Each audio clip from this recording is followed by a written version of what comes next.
مسلمانوں، کیا تم یہ چاہتے ہو کہ اپنے پیغمبر صلی اللہ علیہ وآلہ وسلم سے اسی طرح کے سوال کرو جس طرح کے سوال پہلے موسیٰ سے کیے گئے تھے؟ اور جس شخص نے ایمان چھوڑ کر اس کے بدلے کفر لیا تو یقیناً وہ سیدھے رستے سے بھٹک گیا۔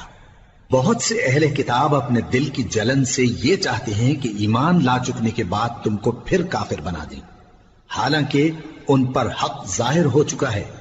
تو تم معاف کر دو اور درگزر کرو یہاں تک کہ اللہ اپنا دوسرا حکم بھیجے۔ بے شک اللہ ہر بات پر قادر ہے۔ اور نماز ادا کرتے رہو اور زکوٰۃ دیتے رہو، اور جو بھلائی اپنے لیے آگے بھیج رکھو گے اس کو اللہ کے ہاں پالو گے۔ کچھ شک نہیں کہ اللہ تمہارے سب کاموں کو دیکھ رہا ہے۔ اور یہودی اور عیسائی کہتے ہیں کہ یہودیوں اور عیسائیوں کے سوا کوئی بہشت میں نہیں جانے کا۔ یہ ان لوگوں کے خیالات باطل ہیں۔ اے پیغمبر، ان سے کہہ دو کہ اگر سچے ہو تو دلیل پیش کرو۔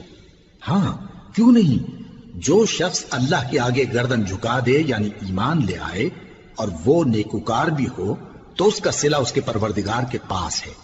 اور ایسے لوگوں کو قیامت کے دن نہ کسی طرح کا خوف ہوگا اور نہ وہ غمناک ہوں گے۔ اور یہودی کہتے ہیں کہ عیسائی رستے پر نہیں، اور عیسائی کہتے ہیں کہ یہودی رستے پر نہیں، حالانکہ وہ کتاب الہی پڑھتے ہیں۔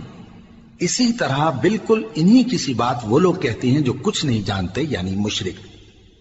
تو جس بات میں یہ لوگ اختلاف کر رہے ہیں اللہ قیامت کے دن اس کا ان میں فیصلہ کر دے گا۔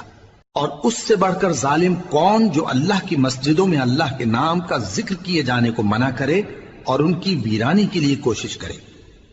ان لوگوں کو کچھ حق نہیں کہ ان مسجدوں میں داخل ہوں مگر ڈرتے ہوئے۔ ان کے لیے دنیا میں رسوائی ہے اور آخرت میں بڑا عذاب۔ اور مشرق اور مغرب سب اللہ ہی کا ہے، تو جدھر بھی تم رخ کرو ادھر ہی اللہ کی ذات ہے۔ بے شک اللہ صاحب وسعت ہے، باخبر ہے۔ اور یہ لوگ اس بات کے قائل ہیں کہ اللہ اولاد رکھتا ہے۔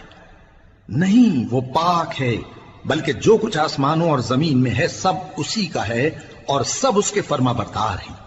وہی آسمانوں اور زمین کا پیدا کرنے والا ہے، اور جب کوئی کام کرنا چاہتا ہے تو اس کو ارشاد فرما دیتا ہے کہ ہو جا، تو وہ ہو جاتا ہے۔ اور جو لوگ کچھ نہیں جانتے یعنی مشرک، وہ کہتے ہیں کہ اللہ ہم سے کلام کیوں نہیں کرتا یا ہمارے پاس کوئی نشانی کیوں نہیں آتی۔ اسی طرح جو لوگ ان سے پہلے تھے وہ بھی انہی کسی باتیں کیا کرتے تھے۔ ان لوگوں کے دل آپس میں ملتے جلتے ہیں۔